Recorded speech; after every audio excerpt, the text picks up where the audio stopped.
Thank you. Appreciate it, Larry. Let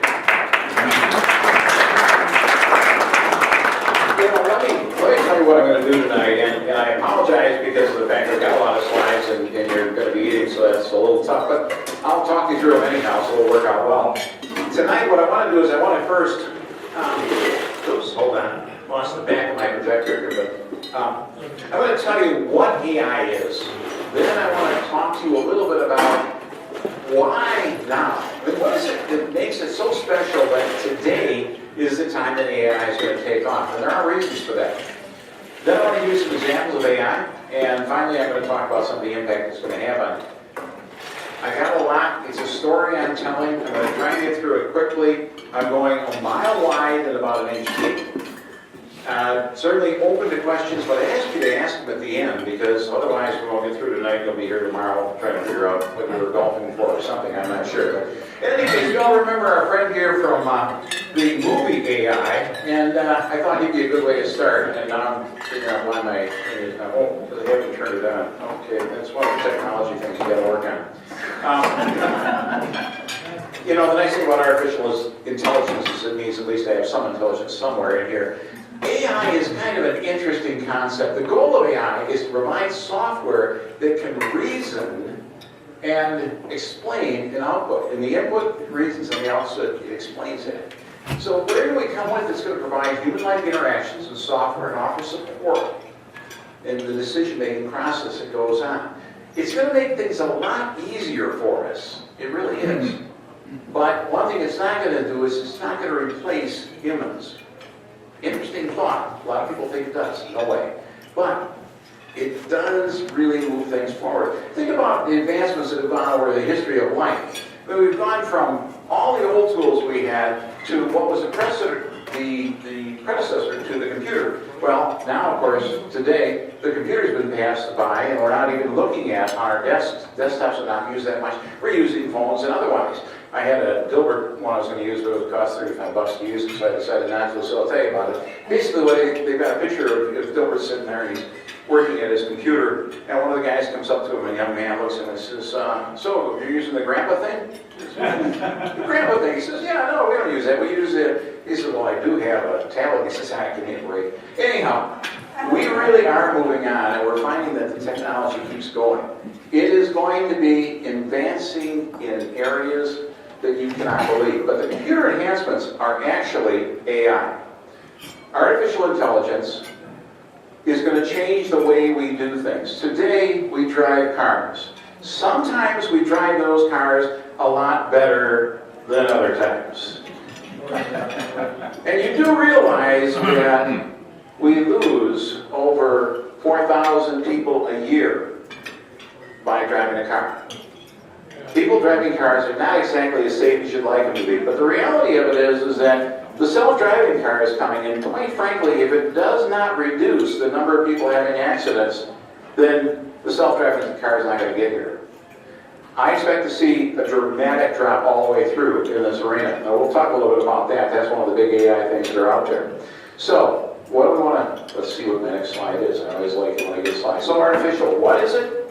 And why does it matter to each of us? Well, first of all, it's not a new idea. It's been around since the 1950s. Actually, the first time we started thinking about artificial intelligence, between the 1950s and 70s, we started to do something that was called neural networks. Now, neural networks, when you think about it, the way computers were working before that, when they first came out, they were basically on one plane. It was the whole idea that you could move forward, but you'd kind of go sideways, but you wouldn't look at it in a three-dimensional approach. When neural networks came along, it's tied on to the neurons that are in the atoms. Everything interacts with everything else within the computer. And that's why it was able to do it. It's one like the three-dimensional chess that you see in Star Trek. The next thing you needed was in the 80s to 2010, we started getting into machine learning. Now, machine learning is the ability for a computer to be able to have a question posed. It goes out, you collect the data. When you collect that data, you then move on and try some algorithms that might work, and those are created within the program itself. You test it out, you get the feedback, you use that feedback, and you ask the question again, is it solved? And you keep asking the question over and over and over again, but it's all done within the computer and it's automatically done. So it doesn't take any human interaction to do that. And ultimately what it does is it solves the problem. And by the way, the slide should come up here and turn red because it solved the problem, but that's beside the point. So that's where we were. The next step that came along is the idea of deep learning. Now, deep learning is the present day stuff. What deep learning does is it takes machine learning and it trains the computer to perform human-like tasks. That's a dramatic leap. You may not think about it, but it really is. So earlier today, you probably didn't notice, but on the screen I had something playing there. What you're seeing down in the corner is the way a computer sees an image. The computer looks at the individual pixels and tries to figure out what it's looking at. And it matches each of those pixels up with other pictures it has in its database. And it finally comes through and realizes it's a person that you're looking at. And that person is in front of a screen. And it now knows what that is. But it had to look at each individual pixel and match it with all the other pictures it had to finally come down and really understand it. It's not enough just to have it see the picture. It needs to understand what the picture is all about. Same thing is true of speech recognition. You know, we all know about our good friend Alexa and Siri and Hey Google and well, whatever they call it run down at Microsoft. Nobody uses it anyhow for time. But each of those devices listens to you. But it listens to you and it listens to a whole bunch of other people that are saying the same exact thing that you're saying. And now it starts to understand it. It starts to build this database. And as it's going through and continually listening to these stuff, it's able to now understand that when I say stop, I mean stop. Otherwise, it's like you and I listening to somebody speaking Greek, and they say stop, we don't know what it is. The computer hears it often enough that it's able to understand it. So, the more we use them, the smarter they get. Now, by the way, it is important that they're taking the data on a regular basis because my truck, I've got an F-150 and I love that thing. It's a really, really slick unit, but it is dumb as a brick. I mean, I cannot get it to listen to me when I tell it that I want to go to 3rd and Main. It doesn't understand that. That's because it's 2 years old and its brain power is not continuing to learn, which is what Alexa is doing. It's continuing to learn. So, what does AI need to do? Well, it needs neural networks, it needs to have machine learning, and it needs the deep learning that's happening today. That's the need. What is the platform? How does it come out? And why now? Well, that's because the platform exists and it works. Now, I think all of you guys might recognize this. This is the state-of-the-art back in the 70s as far as our video gaming and otherwise we might find in that thing. Now, and I love this one. I could win this game for some reason. I didn't do so well in the next one because in the 80s, Pac-Man came along. And if he would do his job, he was pretty good at doing what he did. But how did it happen and what was it that made Pac-Man work so well? Well, the reality is that the computer processing in the computers in the 80s was better than in the 70s. They were able to actually make that little guy move around the field. In 2013, this is where graphics are. This is something called Tomb Raider. See how the gal, when she's climbing the ladder, looks like a human being. It's not a little Pac-Man. But they couldn't do it without a graphical processing unit. That is a chip that is designed just to process the video that you're looking at on your computer. If you didn't have that, you wouldn't have this. And that particular chip is a major issue now. I gotta tell you, it's going even stronger. Take a look at it. This is 2013 or 2018. That looks like a real person, but it's not. That is AI, that's graphically created, and the chips can handle that and create it. By the way, I would have gone further, but she gets bloody and does weird things, and so. After seeing this, I don't think I can let any of my kids play games. It's really scary. But anyhow, whoops, I just hit the wrong button here. Hold on. There we go. So, why not? Well, it's because of the GPU. Now, by the way, NVIDIA is the one that came up with, was one of the 2 manufacturers of these things. They discovered that those same chips could be used for AI. So they've aggressively gone into the field. And between them and AMD, they are coming up with the processing power that makes AI happen.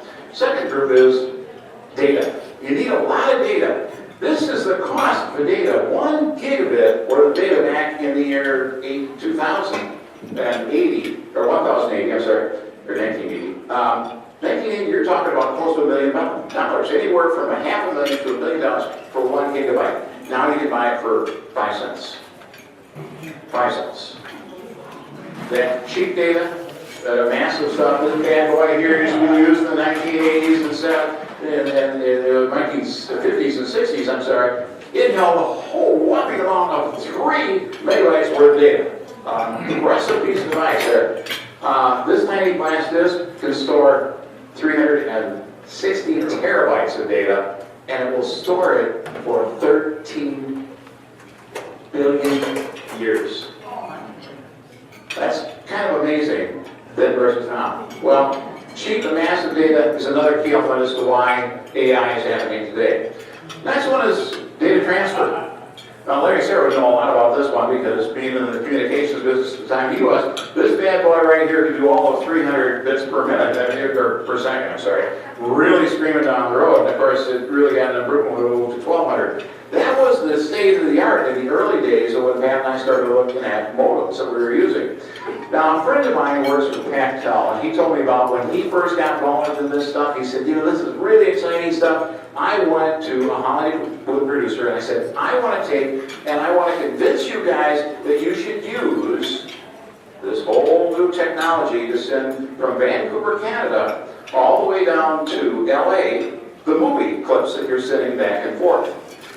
The guy that he's trying to sell it to came to him and said, I know what it costs for data to go over your network, and actually it'd be cheaper to hire this bad boy, and he can be a whole lot faster to send it through UPS. Needlessly, it was not a good sale for him. But what's happening now is that the data transfer is moving a whole lot faster. It's going over wires, it's going over networks. We're finding that it's fast data moving over the years from kilobytes to megabytes to gigabytes, and now we're even starting to see terabytes. But you're seeing gigabytes over the air, and you're seeing it on a regular basis. That's what we're doing with our networks. If you have a system in your house and you're not doing a gig, you've got an old system. That's the kind of thing we need to be seeing, and you'll see the technology. We'll talk about that a little bit more. So anyhow, why do we have it now? Well, we have GPUs, we have cheaper and massive data, everything, fast transfer rates. What else could happen? Well, we need lots of data, and that's where AI really gets kind of strange. If you think about it, is the data needs come from a lot of different sources. So now that you understand all the angles and twists of AI, and you're all experts in it, as I said, we're going to be a mile wide and about an inch deep. We can jump right into it and see into the crystal ball and try to figure out where it is we're going when it comes to artificial intelligence. Again, reiterating, lots of data, sufficient data storage, and with fast access times, then finally lots of computer processing power. All of those magic things are together right now. We get the processing power and the data storage and the transport from the technology companies, the chip manufacturers, the Qualcomms of the world, and IBM and other ones that are building some of these things, they're all there. But the data is a different story. And what do we have for data? Well, where does it come from? Not with the rainbow, I'm sorry. It's not going to be, Dorothy's not going to do it for us. We've got to find a different way. But actually, we do have a way.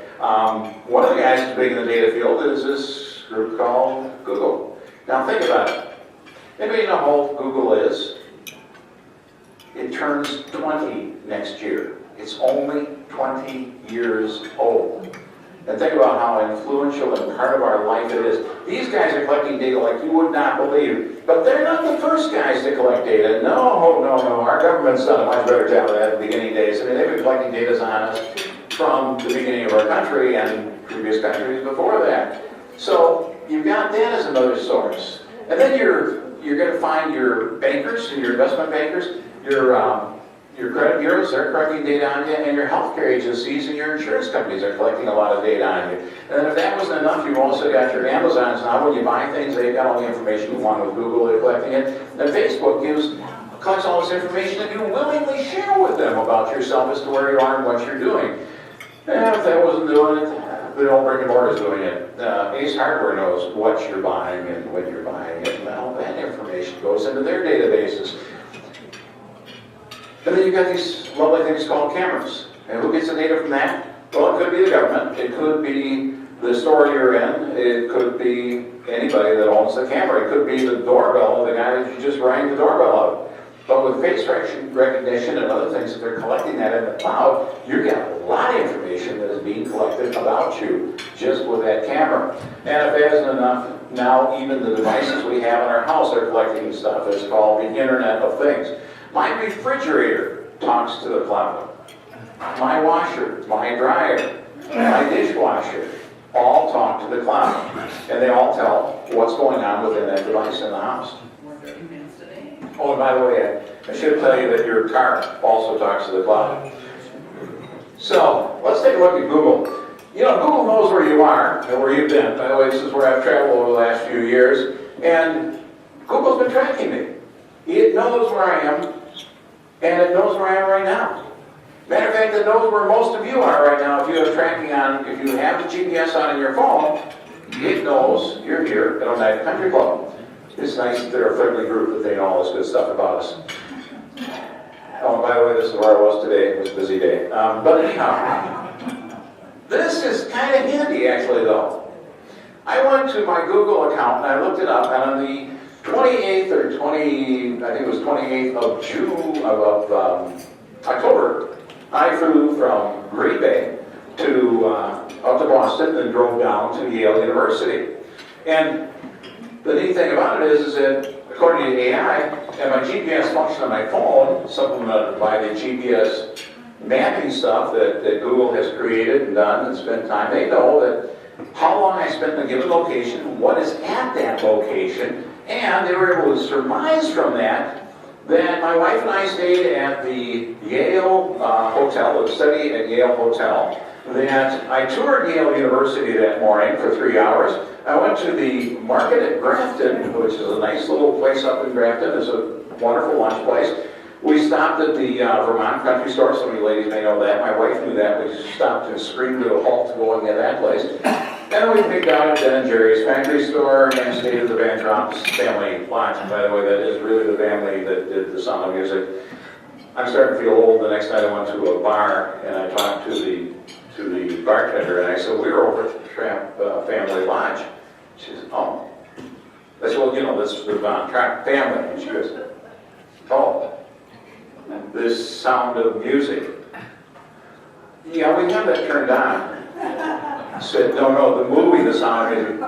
I'm only 23. I don't know that. Anyhow, that's what I did on October 29th of this year. In case you're wondering, that we drove over to Mount Washington. And the following day, we went up Mount Washington and got some really neat photos. The other thing that's interesting about this is Google, the timeline up here, I'll just show you real quickly. This is the different days, and I can click on any of those days to see what I was doing. But here are the photographs that I took, or my wife and I took, and are up on the cloud with Google. So I am able to click on one of those and see what did I see that day. And I actually took a picture with my cell phone. And sure enough, that's a picture out of my hotel room. And down on the bottom bar, I can see what else I took that day. And sure enough, that's the hotel we stayed at. By the way, Mount Washington is really a neat hotel.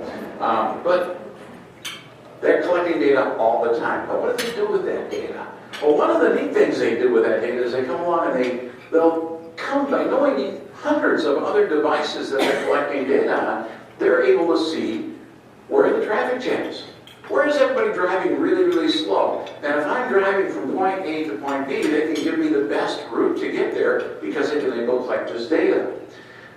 And if by chance there's an accident, they're able to take the incident report and redirect me. That saved me 3 hours driving through Georgia as I watched all the cars parked on the freeway as we were taking a route around because Google had told me to get off the highway.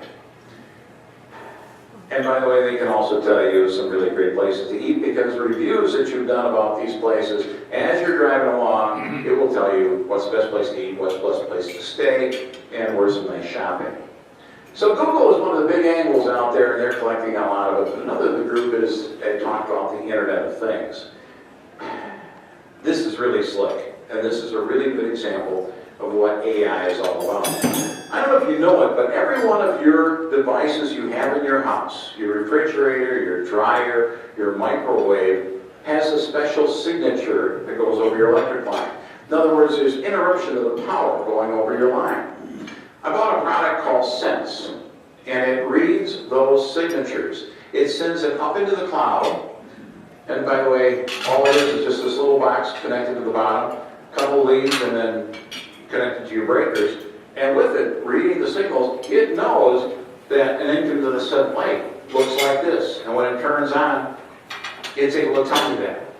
When my washing machine turns on, it tells me that, or my microwave, or even my refrigerator. And what they're able to do with that information is they're able to tell me my power usage in the house. And it can also tell me if I'm getting my power from the power company, or if I'm getting it from the solar that I've got in my house. Well, I don't have solar, but if I did, it would do that. But it also tells me how much wattage I'm using, and it can give me the costs that I've got for every single day. As we go through, we can take a look at what has been happening, how much use my refrigerators had, and other ones. Now, Kathy and I are paying more for our cottage right now, electricity, and we're not even there. So that's one of the reasons I put this in, to find out what it is that's taking that power off. But it does other things that's really nice. And one of the things it does, guys in this room, it will pay for itself. I can guarantee you that with one of the things it does. Now, I'll tell you when your garage door opens, the kitchen lights turns on, but what I find will save the money is when I don't have to go back home to find out whether we unplug the iron or not. That right there is a killer for me. It does tell me that the iron was on for 8 minutes or whatever, and I can get that information all on my phone. That's what Sense does. The other thing that's kind of interesting is you get into the car. Now think about this. When you're driving your car, what do you see? You see out the front window, you do see what's going on with the side windows, and if you turn your head, you see what's going on around you. But the future car, or even those that have newer cars right now, tells you a whole lot more. It has devices on it. This is an assisted car. It's not an autonomous car. It's my Ford truck actually does this.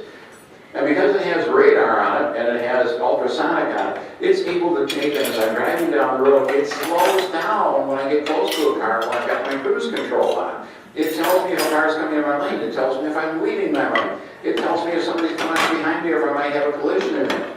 All of this is available because of the fact that the car is smarter now and it's able to see these things. A lot of data input, it's able to then make decisions to help you to drive your cars better. The more complex the problem, however, the more in-depth is needed, more data depth is needed. And this is a truly self-driving car. You're going to have to add a whole new area. You're going to have to have long-range radar, not just regular radar. You're going to have LiDAR. You're going to have cameras. You're going to have short, medium-range radar along with your ultrasound. That will tell you more and is necessary for cars like this one. And this guy right here, Waymo, think about this. You're driving your car, and you're in the back seat. Kind of freaky. Coming up on an intersection here, and see the middle one there? That's what the car sees. With all this radar, it's looking around it. Everything else is around it. As you're sitting in the back seat, the car is driving you safely, turning, driving, and handling the road. Waymo is, you've heard about the Google self-driving project. Waymo is their new operation. They broke it off as a separate company. So now you've got these cars, the self-driving cars. So where do we go from there? Well, remember what I said when I started the whole thing is you need a lot of data input. What they're doing is it needs one more level of data input. In a minute I'm going to show you, it's going to freak you out. But the way you're going to get that is you're going to get communication. You need communications to get the car to the next level. Vehicle-to-vehicle communications and vehicle-to-X, or vehicle-to-other. The vehicle is going to talk to the intersection. It is going to talk to a cell site that will then be able to talk to a car that is too far away from you to talk, or to somewhere else in the network to let it know that something is happening, that something is coming up. Could be an emergency vehicle on the road or otherwise. But this communication, and it's going to be doing it at incredibly fast speeds. That's where the 5G comes into play. So, let me give you an impression, a feel for what it could be like. Today, when you come to an intersection, You slow down or you stop. And all the cars are stopped here, and it is a bottleneck in the traffic situation as we're driving. So what if we had every car talking to every other car?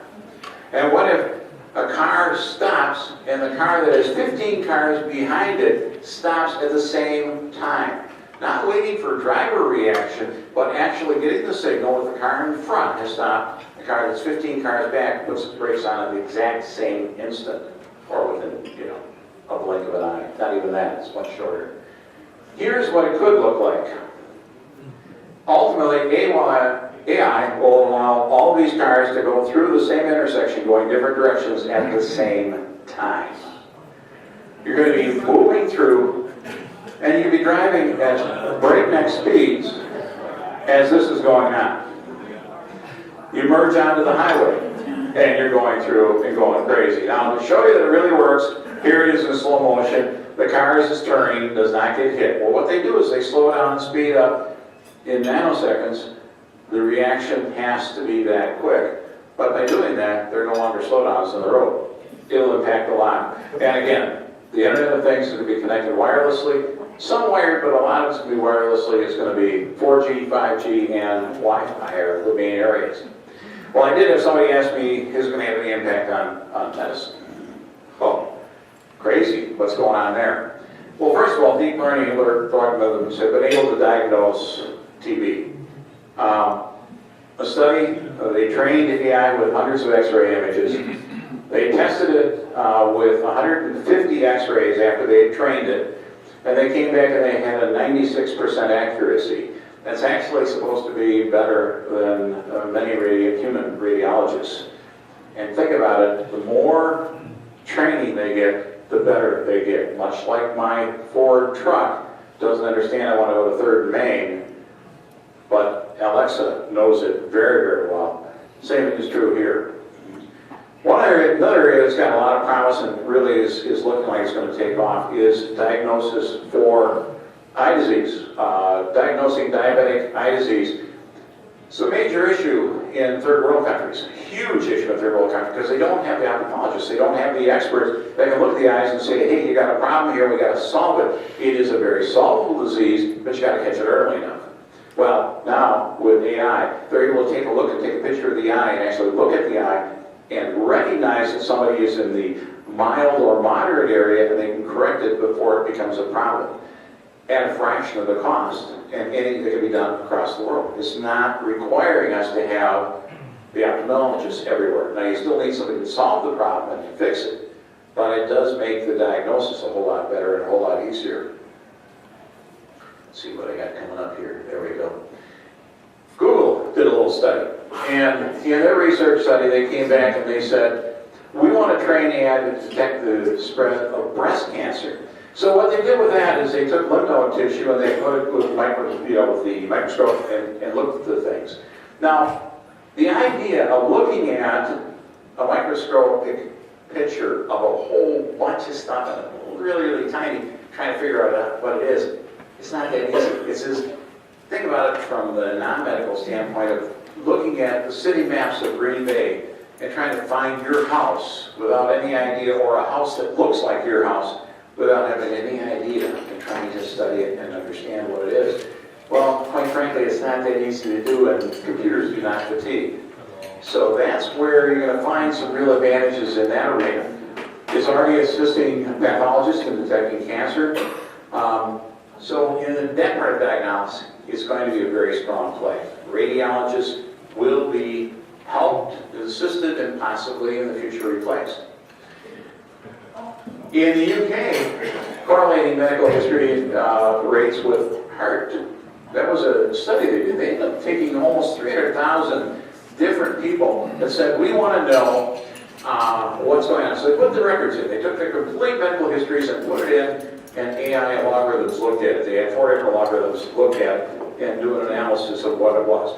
So the correlation between what their medical history was to what the actual, did they have a heart attack or not? Did they have a cardiac event? So they came back and they did the analysis on it. They then took 85,000 new ones that the computer had never seen, ran it through, And they came back, and when they did this study, they of course knew how many of those people actually had a heart attack.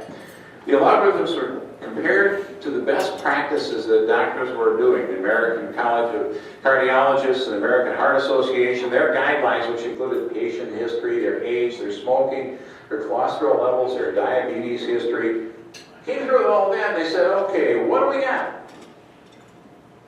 Every single one of the AI performed better than the best practices of the doctors. Every single one.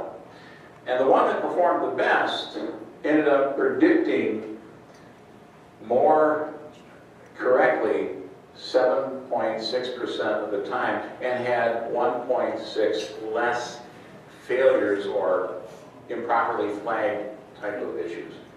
So the reality of it is over 335 people would have been saved by using AI to diagnose who was the most likely candidate for a heart attack. That's a big shift.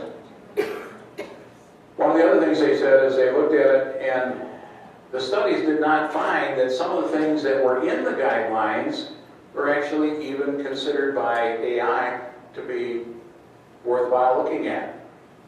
One of them in particular was diabetes.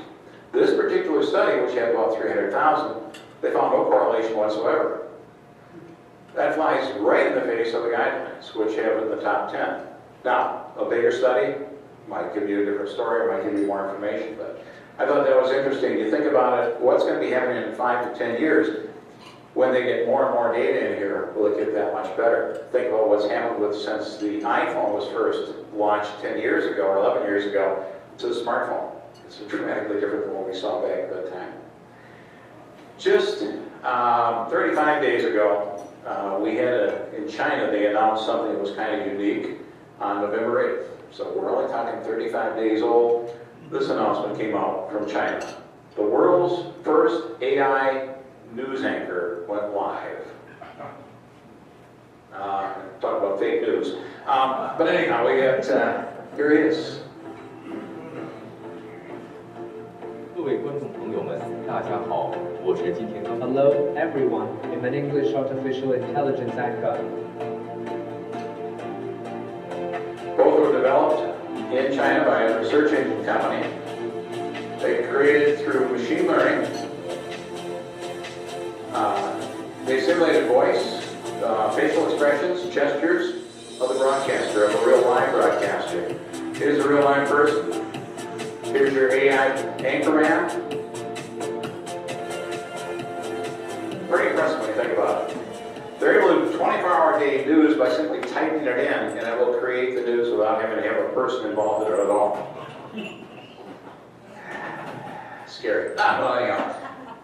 Another one that's kind of fun is think about a kiosk. Now, you have kiosks in stores and stuff, and you think they're kind of benign. Well, what if that kiosk was able to recognize whether you were excited about what you were seeing or not? If it's not excited about what you see, it might show you on the decision tree something different. I'm not interested in an SUV, but I'm interested in a car. It'll start leaning me more towards cars. Guess what? AI can be done, or they can do that recognition. Whoops, I just went one too far. But what we were seeing there was a picture of somebody smiling, and IBM can do that. You can take a picture and send it to IBM on their website today, and they can tell you what that person is reflecting. Are they in fear? Is it happiness or whatever? By reading the face. This is a sign of in a store. This is just a camera. We talked about cameras in the beginning. This camera is taking pictures on a real-time basis, but what it's showing you is where people are. The places where it's a little darker are the places where people are going. Where it's lighter, there's nobody there. So, what is it able to create? A heat map. My daughter worked at a Athleta out in California. They had just spent $3,000 building a brand new display to try to highlight a particular piece of clothing. They wanted to really go this whole line. They put this study in there, took the cameras, and they found out nobody was looking at it. They could actually see where their eyes were looking, and they realized they weren't looking at the different things that they had put that were so fancy and nice that they had spent all this time and money to do. They redid the store, sales went through the roof. But it all came from the idea of being able to recognize what people are doing. Here is one that kind of blows my mind. This is a little thing going on with, it's called Amazon Go. It's a store. You walk in, you scan, and you walk out. You see them paying for that? They call that shoplifting. It's just kind of the way it works out. But really what they do is this, is that you take and you grab your phone, you click on an app, and a barcode comes up, or a QR code. You scan that when you go in, and now everything goes crazy. There are cameras that are taking pictures of your face as you walk through, and when you walk through, and it knows that Larry Sir walked through the door. And now they can follow Larry because they've got him trained with his face as he walks around that store. When he walks up to the counter and he ends up picking up that cheesecake stuff, it knows that he's going to get fat. No, he wasn't right. But anyhow, it knows that he got it. And if he puts it back, it knows he put it back. And when he gets through with it, it creates an entire list of everything that Larry wants as he's in the store. Uses computer vision, it uses sensor fusion, which in other words, there are sensors throughout the store. It's able to see what people are picking up and see the lifting off of the shelf. And using the deep learning, AI, gee, that sure does sound like it. They call it just walkout technology. So the whole concept is that now, when I leave, I have a list of everything I bought and I already paid for it because I've signed it with the service. That's AI. Just a small taste of AI. Talked about the in-building, the mammograms, the direction finding, the artificial intelligence, the car, and well, okay, all right, we aren't able to do the tricorder yet, but we're getting there. We're able to actually do some diagnosis that go on. And I do have to tell you that I really want that bad boy. I mean, that's my car. I gotta have that thing. So anyhow, so what is the impact of this whole thing? What is it going to do to us? It is a disruptive technology. Today we have our cabs and we have our Uber and our Uber driver. When we have the autonomous vehicle, which is run by AI, we don't want to be the cab, and the driver is history. He's 80% of what you pay for. So now you've got a car that comes, picks you up, and there's nobody there to have to deal with. You've got the car. Guess what else happens? Your car rental centers. There's no reason to have one anymore. Because you go to your phone, you call up the car you want when you're leaving the airport, and now that car shows up there. You don't have to hop on a bus to go, because your car is sitting right out in front. And it's your car for the week if you want it to be. Your car dealers, they've got a problem. The millennials are not buying cars today. They're using Uber, they're finding other ways around. They don't want to have the headache of it. And one of the other problems you have with the cars, I bought a pickup truck. Why did a pickup truck? Because I go to Menards, I go to Home Depot, I buy plywood. I'm sorry, I love my plywood. But when my kids come home, guess what? I've got a family of 5, and I've got a car that takes care of 5. And I've got to drive down to Chicago or wherever it is to pick them up. And I don't have a big enough car. Well, in the future, when I go, I can get the right car to do the job. Whether I'm going to a store to pick things up, I'm trying to pick up a huge whatever it is, or I want to bring a minivan so they can pick anything up. I just call the right vehicle, it shows up to my door, and I now have a car. Now, what it means is that the car dealers are going to have to metamorphose. They've got to find a new niche. You're already seeing GM and Ford are talking about not making cars. They're closing some of their plants down. So there's going to be a change. Oh, and by the way, if you really want to get a nice car, you can get a luxury one like this and just kind of relax and go down. But the people that are going to be giving you the rides are going to be your Ubers of the world, but it's also going to be your car dealership, or not your car dealer, but your car manufacturers. And those guys are the ones that will actually own the cars that we'll be using. So, truck drivers, are you going to need them? Right now, they're having a hard time finding people willing to drive truck. Well, one of the reasons is because it's not a long-term job. In 10 years or 15 years, they won't exist. They'll drive themselves. So who wants to jump in that if you're a young man or a young woman and want to get into a new field? One of the other is going to disappear. Something just came up. Why do you need to go to have your car, all your groceries delivered, when you can get a car that will deliver it for you? Now again, you got to get them in. They're getting into the business, so it's a lost leader. Get somebody used to having Walmart shop for you, and then you go and pick it up, and guess what? Now I don't have to go and pick it up anymore, but I'm always used to my groceries for me. Heck, even the ice cream guy is going to have problems. But what are we talking about? Well, who else is going to be disrupted? The guys who sell insurance, auto insurance. I don't own a car. And if I do own a car, I'm not the one driving it. So who's going to get sued? It's going to be the manufacturer of the car. And so you've got a whole situation now where the insurance guys have a whole line of business that they've lost. Parking ramps and street parking. Interesting. The city of Green Bay is talking about, and they say to not do it, thank goodness, is charges for parking in the evenings and on weekends downtown. Well, when they do that, it makes economic sense in the sense they say in 15 years they're going to need to replace parking ramps because they need more parking ramps. Do you know that a car only spends about 5% to 3% of its time actually being driven? The rest of the time it's just parked. It's not doing anything.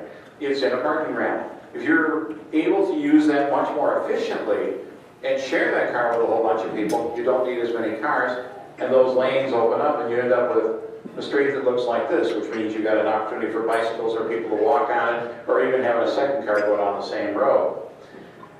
You've got highway interruptions. The way the city planners are looking at it and the highway planners are saying is that if we get a lot of traffic and things slow, we got to add more lanes.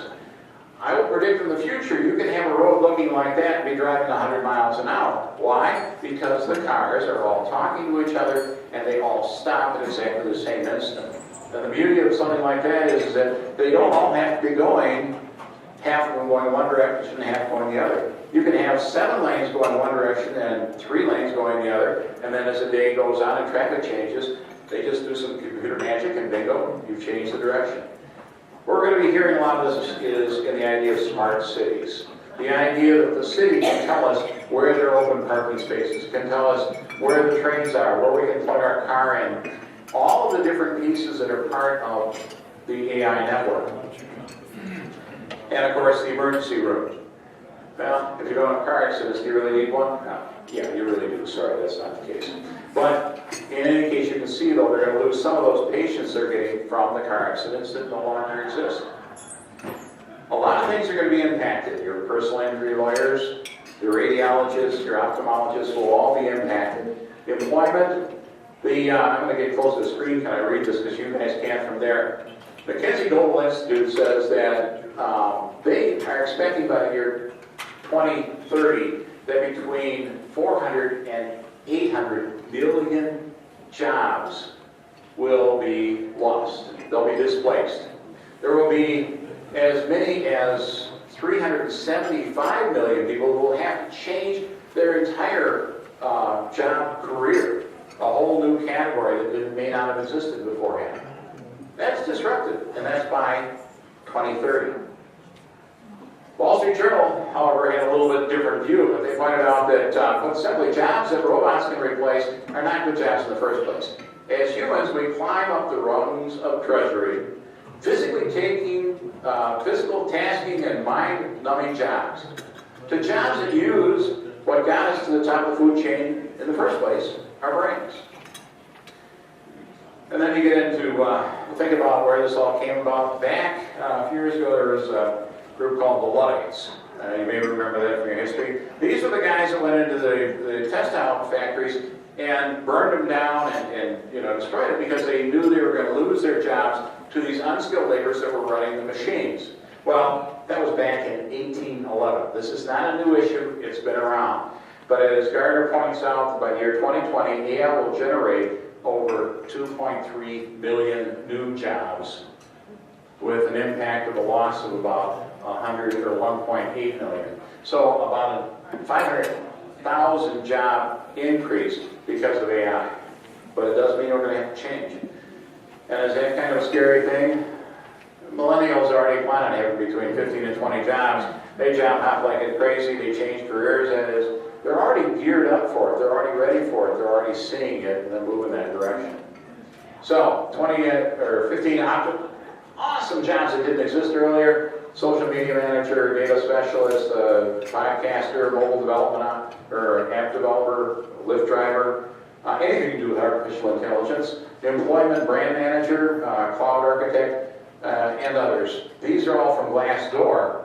They didn't exist 15 years ago, and yet now they're new jobs for us. So is AI something to be feared, or is the gal in the car who's petting the horse something to be embraced? Well, the reality of it is it a natural progression? of technology or freezing time. I've discovered something over a period of time as I've gone through life. I realized that time only freezing does freeze when you and I are getting ready to put our name here. You know, it's not going to stop, guys. I know what's happening. It's going to happen. The future is the next realm we're going into. Keep calm, be vigilant because of the fact that there's a lot of information being gathered about you. It is a little scary. We do have to be vigilant because we have to make sure they're using it for the proper purposes. But if we shut it off, we shut off the spike or the information that's going through, all of the enhancements we're going to get will also disappear. So, when it comes to AI, there are lessons to be learned, boundaries to be established, and exciting new possibilities to be had. Artificial intelligence is here, and it's learning to be better.